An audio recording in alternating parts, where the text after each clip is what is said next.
आप सभी को जय मसीह की। मेरा नाम पास्टर मनोज अरोड़ा और आज हम बात करेंगे मुश्किल समय में हम कैसे परमेश्वर पर भरोसा करें। How to trust God in difficult times. प्रियो, हम सबके जीवन में, चाहे हम एक मसीह हों, चाहे एक हम विश्वासी हों, चाहे हम पासवान हों, चाहे हम प्रॉफिट हों, हम कुछ भी हो सकते हैं, हमारा डेजिग्नेशन कुछ भी हो सकता है।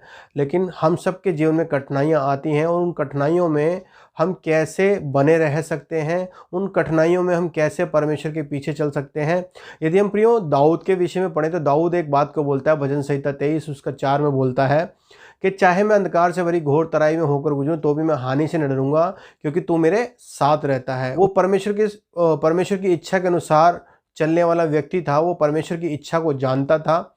और दाऊद इस बात को बड़े कॉन्फिडेंस के साथ में बोलता है कि मैं चाहे अंधकार से भरी तराई में होकर गुजरूं तो भी मैं हानि से न डरूंगा, क्योंकि तू मेरे साथ रहता है। प्रियो, जब हमारे जीवन के अंदर कठिनाइयां आती हैं तो हमें और ज़्यादा वचन को पढ़ने की आवश्यकता है। यदि हम पढ़ते हैं प्रियो भजन संहिता 119 उसका 105 पढ़ते तो वहाँ ऐसा लिखा है, तेरा वचन मेरे पाँव के लिए दीपक और मेरे मार्गों के लिए उजियाला है। यदि आप डिफ़िकल्ट टाइम में परमेश्वर पर भरोसा करना चाहते हैं तो आपका वो जो वचन है, जो परमेश्वर का वचन है, वो आपको स्थायी करेगा, वो आपको दृढ़ करेगा। प्रियो, यदि हम इब्रानियों 11 उसका 6 पढ़ते हैं तो वहां ऐसा लिखा हुआ है, और विश्वास बिना उसे प्रसन्न करना अनहोना है, क्योंकि परमेश्वर के पास आने वाले को विश्वास होना चाहिए कि वो है और अपने खोजने वालों को प्रतिफल देता है। प्रियो, चाहे हम विश्वासी हों, चाहे हम पास्टर हों, हम कोई भी हों, उसके विषय में बाइबल नहीं बोल रही।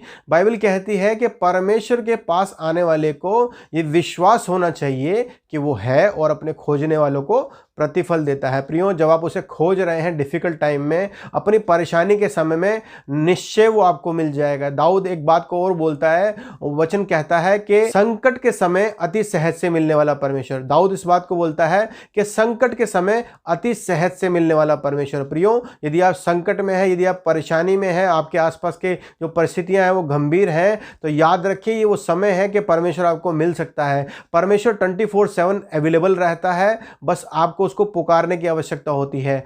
हम मसीह क्या करते हैं, हम कठिन परेशानियों में आकर हम वचन को नहीं पढ़ते। जब हमारे जीवन के अंदर वचन की जब कमी रहती है तो हमारा जो मन है वो इधर उधर ताकता है, हमारा जो विचार है वो इधर उधर भागते हैं। लेकिन यदि हम वचन में खरे हैं और वचन को जानते हैं तो प्रियो इस बात को भी याद रखें कि परमेश्वर का वचन कहता है संकट के समय अति सहज से मिलने वाला परमेश्वर। बाइबल इस बात को भी बोलती है कि परमेश्वर के पास आने वाले को ये यकीन होना चाहिए कि वह है और अपने खोजने वालों को प्रतिफल देता है। प्रियो, आपका भरोसा यीशु मसीह पर है, यदि आपका भरोसा परमेश्वर पर है, यदि आप उसे खोज रहे हैं, निश्चय परमेश्वर आपको प्रतिफल देगा। ऐसा हो ही नहीं सकता कि परमेश्वर को आप पुकारें और परमेश्वर आपकी दुहाई न सुने। बाइबल एक वचन को बोलती है, धर्मी जन दुहाई को देते हैं और परमेश्वर उनकी वाणी को सुनता है और उनको हर एक विपत्ति से क्या करता है, छुड़ाता है। आप किसी भी समस्या में होकर चल रहे हो, उससे कोई फर्क नहीं पड़ता आपकी सिचुएशन कैसी है कैसी नहीं है। बाइबल बताती है, लूका 1 उसका 37 कहता है,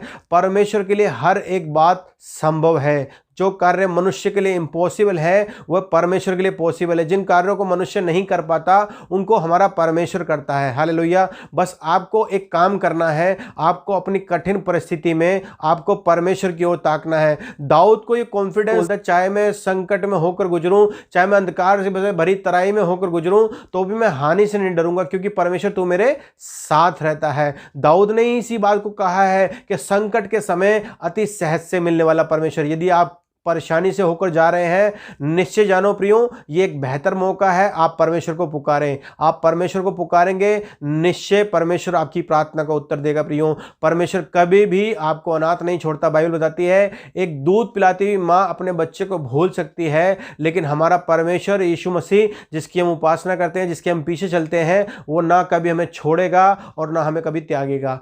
परमेश्वर इन वचनों से आप सबको आशीष दे और मैं आपके लिए प्रार्थना करना चाहता हूं। धन्यवाद करते हैं स्वर्गीय सामर्थी पिता, एक बार फिर से प्रभु हम आपकी वेदी के सम्मुख में आते हैं। प्यारे पिता परमेश्वर, हर एक सुनने वाले के जीवन में प्रभु जी आप कार्य करें। प्रभु जी, यदि ये प्रभु परेशानी से होकर जा रहे हैं प्रभु, तो इनका भरोसा प्रभु आप पर होने पाए। कठिन परिस्थितियों में होकर जा रहे हैं प्रभु जी, लेकिन इनका भरोसा प्रभु आपके ऊपर होने पाए। प्रभु, जिस प्रकार दाऊद कहता है, मैं संकट के समय यहोवा को पुकारूंगा और वो मेरी सुनेगा। चाहे मैं अंधकार से भरी तराई में होकर चलूं तो भी मैं हानि से न डरूंगा, क्योंकि परमेश्वर तू मेरे साथ रहता है। उसी प्रकार जिस प्रकार प्रभु दाऊद का कॉन्फिडेंस था प्रभु आपके ऊपर प्रभु जी, इसी प्रकार प्रभु जी हर एक सुनने वाले के जीवन में प्रभु जी ये वचन प्रभु जी कार्य करे प्यारे पिता परमेश्वर, और हर एक सुनने वाला प्रभु जी अपनी कठिन परिस्थिति में केवल और केवल आपकी ओर ताकने पाए, हर एक बात में आपको भला कहते हैं। हर एक सुनने वाले के जीवन में प्रभु जी हम आपकी आशीष को बोलते हैं, आपकी चंगाई को बोलते हैं, और प्रभु जिन परिस्थितियों से होकर जा रहे हैं प्रभु जी आप उनसे उनको छुड़ा लें और आप इनको आज़ाद करें, ताकि जान पाए यीशु मसीह आज भी जीवित है और हमारे बीच में कार्य करता है। हर एक बात में प्रभु आपको महिमा देते हैं और इस प्रार्थना को प्रभु यीशु मसीह के नाम से मांगते हैं। हमारी प्रार्थना को दयापूर्ण सुने और कबूल करें पिता, यीशु मसीह के नाम में, आमीन।